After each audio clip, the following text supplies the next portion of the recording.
예수께서 제자들 앞에서 이 책에 기록되지 아니한 다른 표적도 많이 행하셨으나 오직 이것을 기록함은 너희로 예수께서 하나님의 아들 그리스도이심을 믿게 하려 함이요 또 너희로 믿고 그 이름을 힘입어 생명을 얻게 하려 함이니라. 아멘. 네, 우리 얼마 전에 청소년부에서 예수 믿으세요라는 주제로 여름 수련회를 함께 진행하였습니다. 그래서 이번 여름 수련회에는 특별히 제가 우리 청소년 친구들에게 복음이 무엇인지 좀 제대로 알려주어야겠다라는 생각을 가지고 두 번의 저녁 집회와 또 두 번의 성경 공부 시간을 통하여서 복음이 무엇인지 함께 나누는 시간을 가졌습니다. 그래서 그 내용을 잠깐 간략하게 설명을 해드리자면 이 세상은 계속 발전해 나갑니다. 그리고 인간은 결국 모든 문제를 다 해결해 나갈 것이다 라는 이 세상에 거짓된 메시지가 있습니다. 그래서 실제로 과학기술이 발전할수록 또 이런 여러 가지 농사의 기술이나 아니면은 산업의 기술들이 발전할수록 이제 세계에서 빈곤한 사람들은 없어지고 모두가 풍요롭게 잘 살 것이다 라는 그런 위험한 생각이 있습니다. 그러나 이것은 사실이 아닙니다. 기술이 발전하면 발전할수록 그 기술을 사용하는 인간이 이미 부패하였고 타락하였기 때문에 여러 가지 새로운 문제들이 생기게 됩니다. 일례로 자동차만 봐도 마찬가지입니다. 자동차가 있으므로 우리의 생활 가운데 얼마나 풍요로운 혜택들이 많이 있습니까? 먼 거리도 쉽게 갈 수 있고 또 이동할 때 얼마나 편하게 갈 수 있습니까? 그러나 이 자동차로 인하여서 전혀 생각지도 못한 여러 가지 문제들이 발생합니다. 대표적으로 환경이 오염되는 문제를 볼 수가 있고 또 보험 사기라든지 이 자동차를 통하여서 새로운 문제들이 끊임없이 계속 생기게 됩니다. 왜냐하면 이 자동차라는 굉장히 좋은 기술을 사용하는 인간이 이미 부패하였고 이 인간이 그 기술을 악하게 사용하기 때문에 이 모든 것들이 원래 창조된 대로 또 원래 의도된 대로 이루어지지 못하는 그런 안타까운 현상들을 우리가 볼 수가 있습니다. 그래서 이 세상의 모든 문제의 근원은 세상의 기술이 발전하지 못하였기 때문이 아니라 그 기술들을 사용하는 인간의 마음이 심히 부패했기 때문입니다. 그래서 세상의 그 어떤 것도 세상의 과학기술의 발전도 우리에게 진정한 희망이 될 수가 없다라는 것이 성경이 우리에게 말해주는 이 세상에 대한 정의입니다. 또한 내 자신을 한번 보십시오. 우리 성도님들은 성도님들 자신을 믿으십니까? 저는 제 자신을 믿지 못합니다. 변덕스럽고 또 게으르고 목사이면서도 여러 가지 하나님 보시기에 부끄러운 삶의 모습들을 가지고 있기 때문에 그렇습니다. 그러나 세상은 자신을 믿고 끈기 있게 자신감을 가지고 여러 가지를 적극적으로 해나가면 반드시 성공할 것이고 모든 삶의 문제가 해결될 것이다라는 그런 거짓된 메시지를 우리에게 끊임없이 제공하고 미디어를 통하여 우리를 현혹시키고 있습니다. 그러나 우리가 꼭 기억해야 할 것은 성경은 우리에게 인간은 답이 될 수 없다. 나 스스로도 나의 인생에 답이 될 수 없다라고 분명히 말씀하고 계십니다. 성경이 우리에게 말씀하여 주시는 것은 오직 하나님만이 유일한 우리의 희망이 되신다라는 사실입니다. 그리고 이 하나님이 하시는 일만이 온전히 선하시기 때문에 하나님의 그 의도대로 선한 하나님의 계획들이 풀어진다라고 성경은 우리에게 말해주고 있습니다. 제가 일예로 들었던 자동차처럼 아무리 좋은 약이 발명되어도 그 약에 여러 가지 부작용이라든지 여러 가지 의도하지 않은 부작용들이 일어나는 것처럼 인간이 아무리 이 세상을 위해서 열심히 과학을 발전시키고 여러 가지 문제들을 해결하려고 애쓰고 노력한다 할지라도 이 인간 자체가 이미 부패하였고 타락했기 때문에 의도하지 않은 여러 가지 악한 효과들이 나타나지만 오직 하나님만은 본인께서 의도하시는 모든 것을 반드시 이루실 수 있는 분이시며 온전히 선하신 분이다라는 것을 성경은 우리에게 말해주고 있습니다. 그렇기 때문에 이 하나님의 계획은 마귀가 아무리 방해할지라도 심지어 우리 인간이 그 하나님의 계획에 대적할지라도 하나님의 선한 일에는 절대로 실패가 없고 하나님께서는 아무리 절망스러운 상황 속에서도 희망을 갖고 계시며 아무도 할 수 없는 상황 가운데서도 하나님은 하실 수 있다라는 것이 성경이 우리에게 알려주는 진리입니다.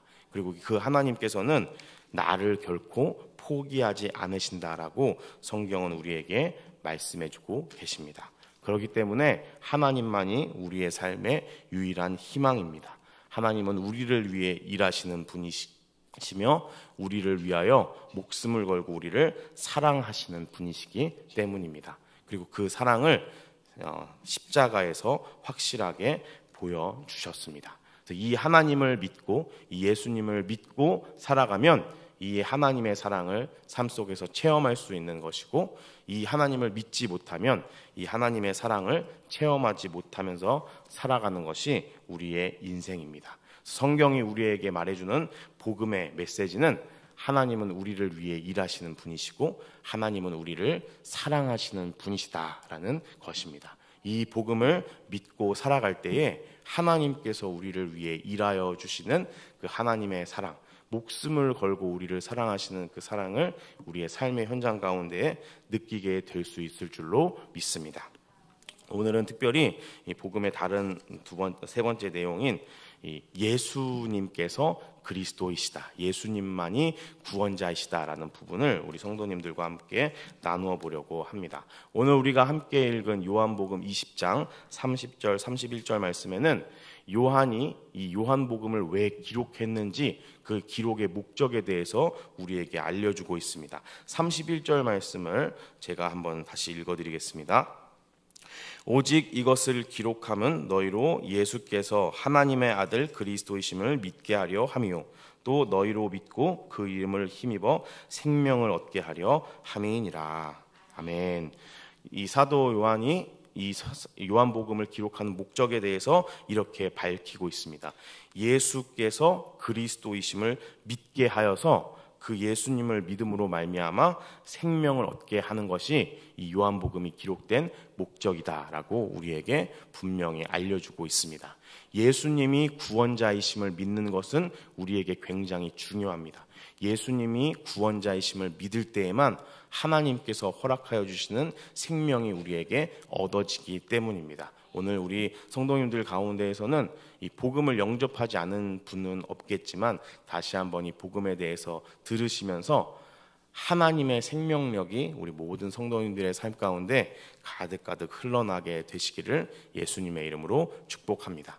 이 예수님께서 이 땅에 오셔서 사역을 마무리하시고 또 하늘로 올라가시고 나서 이 예수님께서 이 모든 우리를 위한 구원의 사역을 이루어 주셨기 때문에 이 땅 가운데 교회가 생기기 시작하였습니다. 그래서 처음 이 땅에 생긴 교회를 특별히 초대교회라고 말하고 있습니다. 사도행전 5장 42절에 보면 이 초대교회 성도들이 어떤 일을 하였는지, 이 초대교회 성도들이 삶 가운데 어떤 것을 가장 집중했는지 우리에게 보여주고 있습니다. 사도행전 5장 42절 말씀을 우리 같이 한번 읽어보도록 하겠습니다. 시작.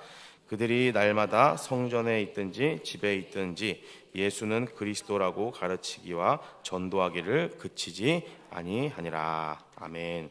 초대교회 성도님들은 예수님이 그리스도이시다, 예수님이 구원자이시다라는 사실만을 늘 전하고 전도하며 살아갔다라고 우리에게 알려주고 있습니다. 우리가 흔히 교회를 다니면서 흔하게 접하는 예수 그리스도라는 이 말은 사실 예수님은 그리스도시다라는 말의 요약본입니다. 그러면 이 예수 그리스도 할 때 이 예수는 누구실까요?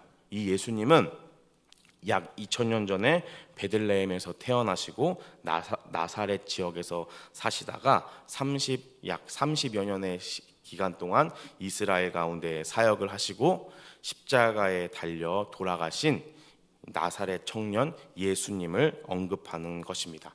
이 예수님에 대한 역사적인 기록은 여러 문헌에, 성경을 제외하고도 여러 문헌에 남아있기 때문에 이 세상 사람들도 나사렛 예수라는 사람이 이 땅 가운데 있었다라는 사실을 부인하지 않습니다. 요즘에는 이제 역사적 예수 논쟁이라고 해서 이 예수님이 실제로 존재했느냐 아니냐에 대한 여러 가지 논쟁이 있지만, 그래도 여러 가지 다양한 문헌 기록과 옛날의 문헌의 자료들을 토대로 한다면 예수라는 사람이 실제로 이 땅 가운데 존재했다라는 것에 대해서는 의견이 별로 없습니다. 물론 이 예수님이 실제로 행하셨던 기적들이라든지 예수님이 부활하셨는지 예수님이 동정녀에게 출생하셨는지에 대한 것들은 여러 논의들과 여러 가지 이 반박들이 있지만, 예수님이라는 사람이 이 땅 가운데 존재했다라는 사실은 그렇게 크게 문제를 삼고 있지 않습니다.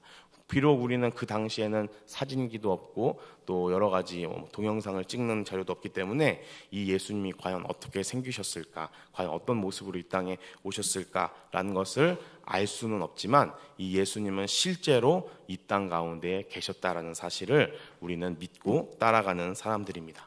그러면 우리 성도님들 한번 생각해 보셨습니까? 이 예수님이 이 땅 가운데 실제로 계셨다라는 사실이 왜 중요할까요? 예수님이 그냥, 하나님은 뭐든지 하실 수 있는 분이시니까 그냥 우리의 상상 속에서 예수님이 이 땅 가운데 잠깐 오셔가지고 이 십자가의 사역을 하는 것만으로도 하나님은 얼마든지 우리에게 구원을 베푸실 수 있는 분이신데, 왜 이 예수님이 실제로 이 땅 가운데 오신 사실이 중요한 것일까요?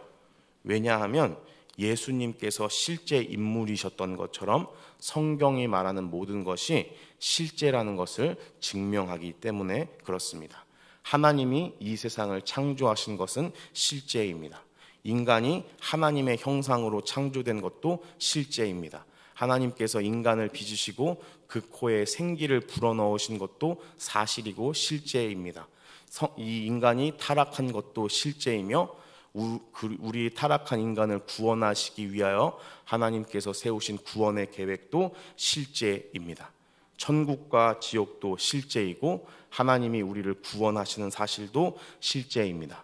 사랑하는 우리 동광교회 성도 여러분, 기독교는 단순히 교양을 쌓고 좋은 일을 하는 집단이 아닙니다. 기독교는 실제입니다. 기독교는 우리의 삶의 실제적인 문제들을 건드는 것이라는 것을 반드시 기억하시기를 바랍니다. 성경은 그냥 단순히 옛날 사람들이 머리를 모아서 짜놓은 감동적인 신화의 이야기가 아닙니다. 성경의 이야기는 실제이고 사실이고 앞으로 이루어질 하나님의 계획을 담고 있다는 사실을 반드시 기억하시기를 바랍니다. 하나님이 이 세상을 주관하시고 하나님이 이 세상 모든 것들을 하나님의 뜻대로 통치하고 다스린다는 사실은 실제입니다. 우리의 사람들은, 이 세상을 살아가는 사람들은 우리의 인생에 실제적인 영향을 끼치는 것이 나 자신이라고 생각합니다. 내가 열심히 노력하면 얼마든지 나의 삶을 멋지게 발전시킬 수 있고, 내가 많이 노력하면 내가 조금 더 나은 삶을 향하여 한 걸음 한 걸음 걸어갈 수 있다라고 믿습니다. 그러나 전도서 9장 11절 말씀에는 우리에게 이렇게 말하고 있습니다. 전도서 9장 11절 말씀을 제가 읽어드리겠습니다. 내가 다시 해 아래에서 보니 빠른 경주자들이라고 선착하는 것이 아니며 용사들이라고 전쟁에서 승리하는 것이 아니며 지혜자들이라고 음식물을 얻는 것도 아니며 명철자들이라고 재물을 얻는 것도 아니며 지식인들이라고 은총을 입는 것도 아니니. 아멘. 이 전도서에서 솔로몬이 말하는 것이 무엇입니까? 빠르다고 해서 먼저 도착하는 것이 아니고 힘 있는 사람이라고 해서 전쟁에서 이기는 것이 아니다라고 분명히 이야기하고 있습니다. 인간의 운명은 결코 인간 스스로에게 달려있지 않다라는 것을 성경은 우리에게 말해주고 있습니다. 왜냐하면 이 세상은 내 힘으로, 내 뜻대로, 내가 계획한 대로 이루어지는 것이 아니라 하나님의 계획대로 이루어지는 세상이기 때문에 그렇습니다. 그렇기 때문에 우리의 인생 가운데 실제로 영향력을 끼치는 것은 하나님이시다라는 사실을 우리는 반드시 기억해야 합니다. 이 하나님은 실제로 계시는 분이시며 이 하나님의 모든 뜻과 계획은 실제라는 것을 우리는 믿고 받아들이는 사람들입니다. 그래서 아담이 이 세상에서 에덴 동산에서 범죄하였을 때 하나님께서는 이렇게 말씀하셨습니다. 우리 창세기 3장 15절 말씀, 원시 복음이라고도 하는데요. 같이 한번 읽어보겠습니다. 시작. 내가 너로 여자와 원수가 되게 하고 내 후손도 여자의 후손과 원수가 되게 하리니 여자의 후손은 내 머리를 상하게 할 것이요 너는 그의 발꿈치를 상하게 할 것이니라 하시고. 아멘. 하나님께서는 분명히 이 범죄한 아담과 하와에게 너의 후손, 여자의 후손이 뱀의 머리를 밟을 것이다. 너희를 에덴 동산에서 쫓겨나게 한 이 모든 죄악의 사슬을 끊을 후손을 너희에게 줄 것이다라고 분명히 말씀하셨습니다. 이 원시 복음은 그냥 단순히 이론이 아니고 철학적인 내용이 아니라 실제입니다. 그리고 실제로 이 하나님께서 말씀하신 것처럼 여자의 후손으로 예수 그리스도께서 오셔서 이 사단의 모든 죄의 사슬을 끊어버리시고 우리가 다시 하나님 나라로 들어가는 길을 열어주셨습니다. 하나님의 말씀은 사실입니다. 갈라디아서에도 마찬가지로 때가 참에 하나님이 그 아들을 보내어 여자에게서 나게 하시고 율법 아래 나게 하셨다라고 우리에게 분명히 말씀하고 있습니다. 이 하나님의 모든 계획들과 성경에 기록된 이야기들은 실제이고 사실이라는 사실을 우리는 분명히 믿고 받아들일 필요가 있습니다. 그래서 오늘 이 요한복음을 쓴 사도 요한이 요한 1장 1절에서는 이렇게 말하고 있습니다. 제가 읽어드리겠습니다. 태초부터 있는 생명의 말씀에 관하여는 우리가 들은 바요 눈으로 본 바요 자세히 보고 우리의 손으로 만진 바라. 아멘. 사도 요한이 강조하고 있는 것은 무엇이냐면 이 생명의 말씀의 근원이 되시는 예수 그리스도는 실제이고 우리가 눈으로 보았으며 우리가 자세히 보고 살폈으며 우리의 손으로 만졌다라고 예수님이 실제라는 것을 강하게 말씀하고 계십니다. 이 세상에 창세기 1장 1절부터 하나님께서 말씀하신 모든 것들은 그대로 되었습니다. 하나님의 일하심은 사실이고 현실입니다. 이 하나님의 사랑도 그냥 뜬구름 잡는 이야기, 교회에서 하는 그냥 좋은 이야기가 아니라 하나님의 사랑도 현실이며 사실입니다. 하나님께서 독생자 예수 그리스도를 이 땅에 보내주셨다라는 것도 역시 실제이며 현실이라는 것을 우리는 반드시 기억해야 합니다. 그리고 이 나사렛 예수 그리스도가 우리의 그리스도, 구원자가 되신다라는 것도 역시 사실이고 현실이라는 사실을 우리는 반드시 기억해야 합니다. 이 예수님을 믿고 살아가면 이 구원의 혜택으로 말미암아 어차피 죽을 수밖에 없는 우리가 생명의 길로 옮겨가게 되어지는 놀라운 역사를 경험하게 되는 것이며 이 예수님을 받아들이지 못하면 안타깝게 죽음으로 향하는 그 길을 끝까지 가다가 하나님과 상관없는 지옥 백성으로 떨어질 수밖에 없습니다. 왜 전도해야 합니까? 이것이 사실이기 때문에 그렇습니다. 복음을 듣고 하나님께로 돌아오지 않으면 죽을 수밖에 없다라는 것이 그냥 우리가 죽었을 때 그러면 다행이고 안 그래도 뭐 그만이지 이게 아니라 실제이기 때문에 우리는 전도해야 합니다. 우리의 삶 가운데 매일매일 맞닥뜨리는 모든 아직 예수님을 영접하지 못한 영혼들에게 우리는 끊임없이 복음을 전해야 합니다. 왜냐하면 그분들이 예수님을 믿지 못하면 죽는 것은 사실이고 실제이기 때문에 그렇습니다. 이 예수님이 역사적인 인물이고 천국도 실제이고 지옥도 실제인 것처럼 우리가 나중에 죽었을 때 내가 믿었던 것처럼 하나님이 진짜 있고 나를 위해 천국이 예비되어 있으면 너무 좋네, 그리고 없으면 그만이네 라고 할 수 있는 것이 아닙니다. 왜냐하면 성경이 우리에게 끊임없이 강조하는 것은 하나님은 실제로 계신 분이며 창세기 1장부터 지금까지 앞으로도 하나님의 말씀하신 모든 것들은 실제로 이루어질 것이다 라고 성경은 우리에게 분명히 말씀하고 계십니다. 이것을 다르게 표현하면 이 땅 가운데 우리가 살아가면서 하나님께서 우리에게 주시는 축복 역시도 그냥 우리를 위로하기 위해서 하나님이 우리에게 좋은 말을 해주시는 것이 아니고 우리가 고난 가운데 용기 잃지 말라고 그냥 북돋아주는 그냥 말뿐인 따뜻한 한마디의 말이 아니라 하나님의 축복과 은혜 역시도 우리의 삶 가운데 실제이고 현실이라는 사실입니다. 우리 성도님들의 삶 가운데 하나님이 도와주시는 하나님의 도우심도 실제이고 현실이라는 뜻입니다. 그렇다면 이 나사렛 예수께서 그리스도시다라는 것은 어떤 의미일까요? 창세기 12장에서 하나님께서는 이제 이 여자의 후손 중에 아브라함이라는 사람을 부르십니다. 그래서 이 아브라함에게 또다시 약속을 해주십니다. 너의 후손이 복이 될 것이다 라고 이야기를 하고 계십니다. 그래서 이 하나님께서 아담과 하와에게 말씀하셨던 여자의 후손이 아브라함 때로 와서는 더더욱 현실이 되어서 이제 이 여자의 후손이 복의 근원이 되는 아브라함의 후손으로 오게 될 것이고, 이것이 더 후대로 가면 다윗과 다시 한번 하나님께서 약속해 주셔서 하나님께서 아브라함의 자손이요 다윗의 후손으로 예수 그리스도를 이 땅 가운데 보내주시게 됩니다. 이 예수님께서, 그리스도이신 예수님께서 이 땅 가운데 오셔서 하는 일은 무엇이냐면 이 땅의 모든 갈등과 전쟁을 그치시고 평화를 이 땅 가운데 이루시는 역할을 하게 됩니다. 이것이 하나님께서 약속하신 복의 근원이 되고 영원히 다스리는 통치자 되신 예수님이 이 땅 가운데 오셔서 하는 일이십니다. 그래서 이스라엘 백성들은 예수님을 메시아, 그리스도라고 불렀습니다. 이 그리스도라는 이 헬라어의 단어는 기름 부음 받은 자라는 뜻입니다. 구약 성경을 보면 기름 부음을 받은 세 종류의 직분을 우리가 살펴볼 수가 있습니다. 성경에서 가장 먼저 기름 부음을 받은 사람이 누구일까요? 바로 모세의 형인 아론입니다. 이 모세가 시내산에서 율법을 받아서 내려온 이후에 아론과 그의 아들들을 기름 부어서 제사장으로 세우게 됩니다. 그리고 두 번째로 나오는 것은 사무엘 선지자가 누구에게 기름을 부었죠? 사울에게 기름을 부었고, 또 누구에게 기름을 부었습니까? 다윗에게 기름을 부었습니다. 이 두 사람은 어떤 직분을 맡은 사람이죠?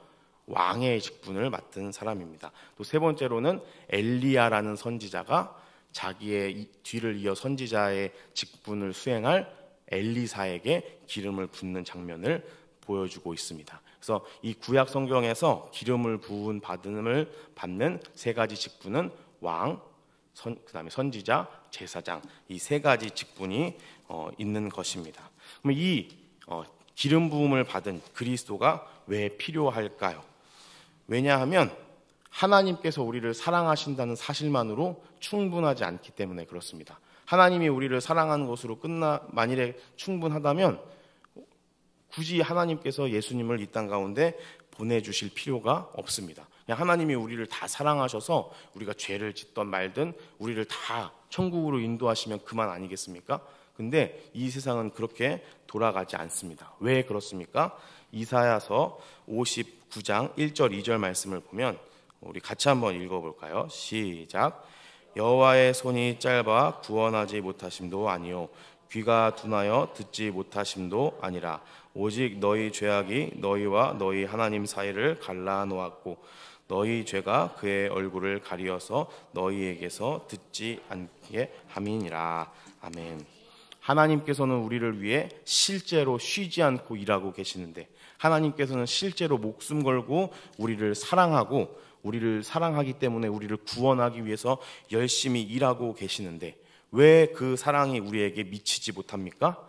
하나님의 사랑의 능력이 작고 하나님의 사랑이 작아서가 아니라 죄가 하나님과 우리의 사이를 갈라놓았기 때문입니다. 우리는 그렇기 때문에 이 죄의 문제를 해결해 줄 제사장이 필요합니다. 옛날에는 동물을 죽여서 일회성의 제사를 드려서 하나님께 나아갔습니다. 이렇게 임시적으로 일시적으로 하나님과의 관계를 회복해 줄 제사장이 아니라 완벽한 흠없는 생명의 제사로 단번에 이 모든 것들을 없애버릴 제사장이 우리에게는 필요합니다. 그래서 예수님께서 이 땅 가운데 제사장으로 오셔서 자신의 몸을 완전하고 흠없는 단번의 제물로 이 아름다운 단 한 번의 제사를 완성시키셨습니다. 제사장 예수 그리스도께서 죄의 문제를 해결하시고 하나님과 우리의 사이를 열어주셨습니다. 그렇기 때문에 우리는 이 제사장이신 예수 그리스도가 필요한 것입니다. 또 이제 로마서 8장에 보면 이런 말씀이 있습니다. 율법이 육신으로 말미암아 연약하여 할 수 없는 그것을 하나님은 하시니 곧 죄로 말미암아 자기 아들을 죄 있는 육신의 모양으로 보내어 육신의 죄를 정하사 육신을 따르지 않고 그 영을 따라 행하는 우리에게 율법의 요구가 이루어지게 하려 하심이니라 라고 말씀하고 있습니다. 이것이 무슨 말이냐면 인간은 인간의 힘으로는 절대로 하나님 뜻대로 살 수 없기 때문에 그 하나님 뜻대로 살 수 있는 길을 열어주어야 한다라는 뜻입니다. 왕의 역할이 무엇일까요? 왕의 역할이 자기가 원하는 대로 모든 것을 할 수 있는 것이 왕의 역할인가요? 저는 왕의 역할은 보호와 통치라고 생각합니다. 왕의 역할은 백성들을 보호하고 백성들이 안전하게 잘 살 수 있도록 그 뜻대로 통치하는 것이 왕의 역할입니다. 이것이 무슨 말이냐면 하나님 뜻대로 살 수 없는 우리는 왕 대신 예수 그리스도의 통치와 보호하심이 필요합니다. 율법의 요구를 우리는 이룰 수 없지만 예수 그리스도께서는 한 번에 이루셨습니다. 그리고 하나님께서는 그 예수님께서 이루신 율법의 요구, 그 의로운 모습을 보시며 우리를 의롭다 여겨주십니다. 왕 대신 예수 그리스도가 왜 필요합니까? 하나님 뜻대로 살 수 없는 우리가 예수 그리스도의 완전하신 통치와 보호하심을 받으며 하나님 뜻대로 살아갈 수 있기 때문에 그렇습니다. 죄의 영향력에서 벗어나서 이 세상의 죄악과 저주의 사슬에서 벗어나서 하나님의 보호가 우리에게 필요하기 때문에 그렇습니다. 그래야 하나님의 법을 우리가 이루며 살아갈 수 있습니다. 그렇기 때문에 왕 대신 예수 그리스도가 우리를 다스려 주시고 통치해 주시고 보호해 주셔야 합니다.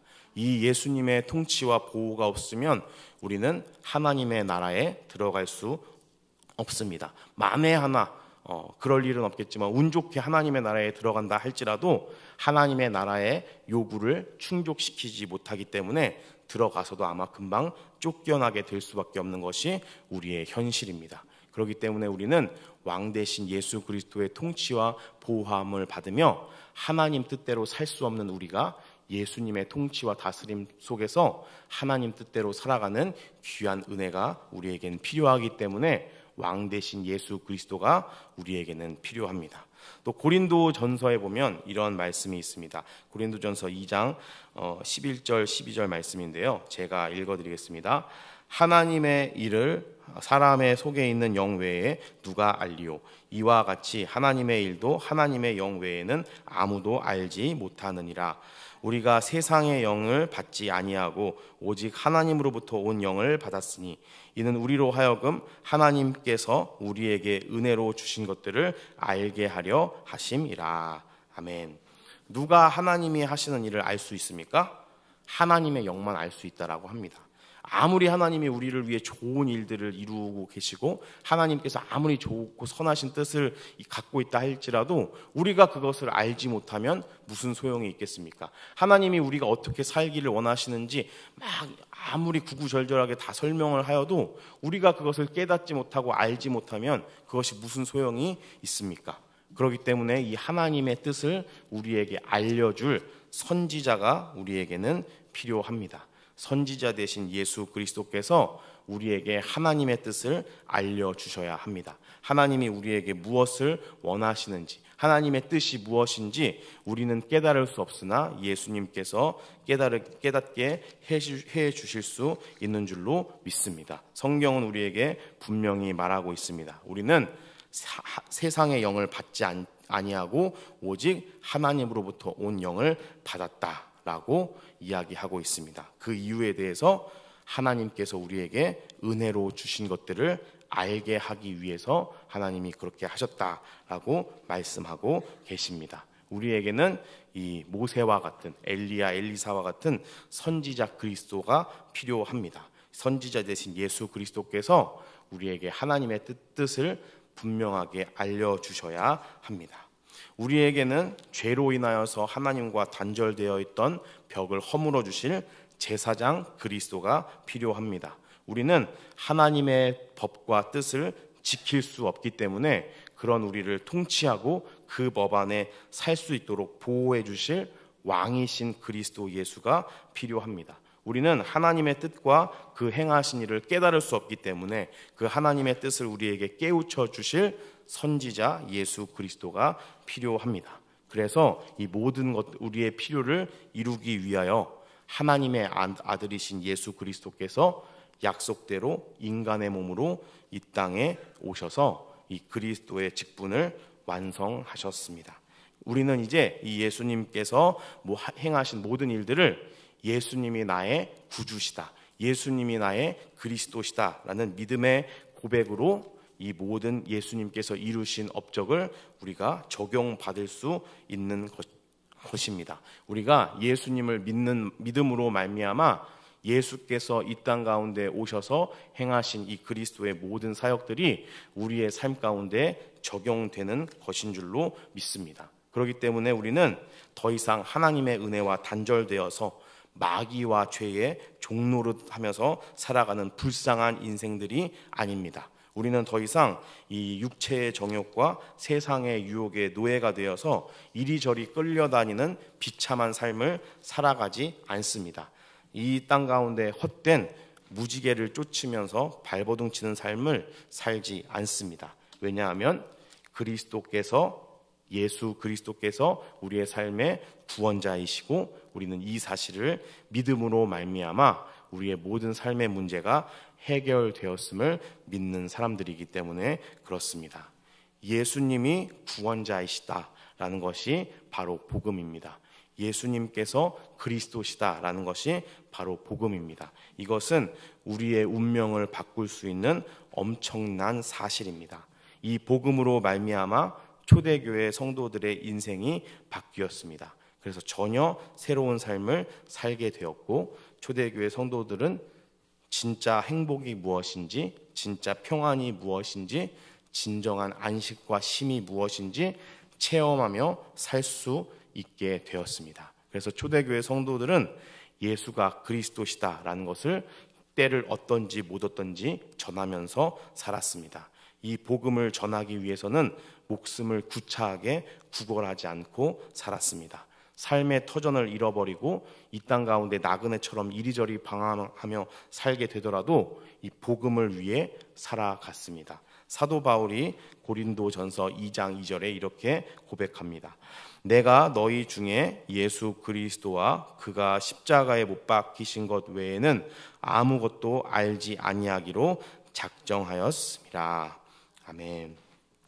말씀을 정리하도록 하겠습니다.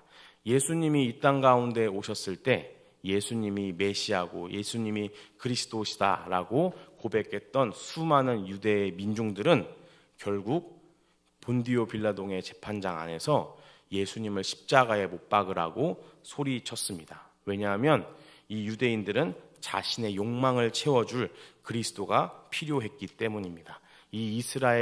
이 로마의 압제 속에 있는 이스라엘을 다시 한번 세상의 중심으로 하나님이 선택한 민족으로 빛내줄 그런 정치적인 메시아가 유대인들에게는 필요했습니다. 그래서 유대인들은 오늘날까지도 그런 이스라엘의 부흥을 가져다 줄 그리스도를 기다리고 있습니다. 그러나 성경은 우리에게 제사장이신 예수 그리스도, 왕이신 예수 그리스도, 선지자이신 예수 그리스도가 진정한 그리스도시다라고 우리에게 말씀하고 계십니다. 사랑하는 우리 동관교회 성도 여러분, 우리는 어떤 그리스도를 필요로 하고 있습니까?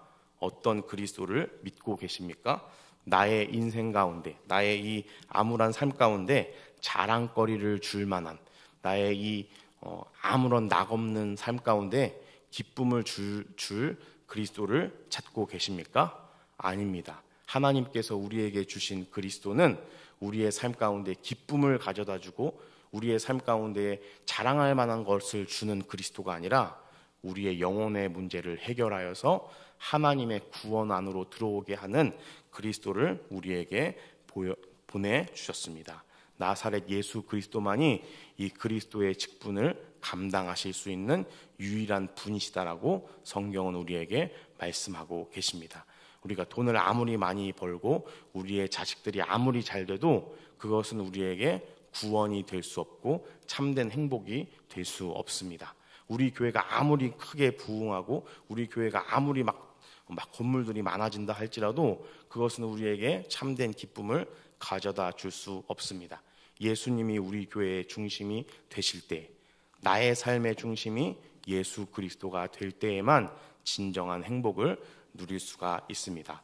이번 청소년부 수련회를 끝내고 어떤 간증문을 쓰는 시간이 있었는데요. 어떤 친구가 이런 간증을 썼습니다. 제가 한번 읽어드리도록 하겠습니다. 내가 지금까지 하나님을 만나게 해달라고 기도했던 것은 사실 내가 잘 먹고 잘 살기 위하였음을 깨닫고 충격을 받았다. 앞으로 진짜 하나님만을 위해 살도록 결단하게 되었다.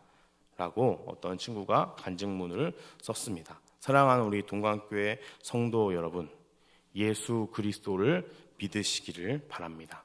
예수 그리스도가 예수님만이 우리의 삶의 주인이시고 예수님만이 우리의 삶의 구원자라는 것을 우리가 믿음으로 붙잡을 때에 우리의 삶 가운데 하나님의 일하심이 보여지게 됩니다. 하나님의 사랑이 우리의 삶 가운데 깨달아지게 될 줄로 믿습니다. 그 예수님을 붙잡고 나아갈 때 이 눈에 보이는 세상이 전부가 아니라 눈에 보이지 않는 하나님의 나라가 있다는 것을 보게 될 것입니다. 이 세상에 보이는 이것이 전부가 아니라 눈에 보이지 않는 하나님의 나라가 진짜이며 우리의 삶의 전부인 줄로 믿습니다. 우리 모든 성도님들의 삶 가운데 이 예수 그리스도로 말미암는 놀라운 하나님의 나라가 실제적으로 이루어지는 귀한 은혜가 가득가득 부어지시기를 예수님의 이름으로 축복합니다.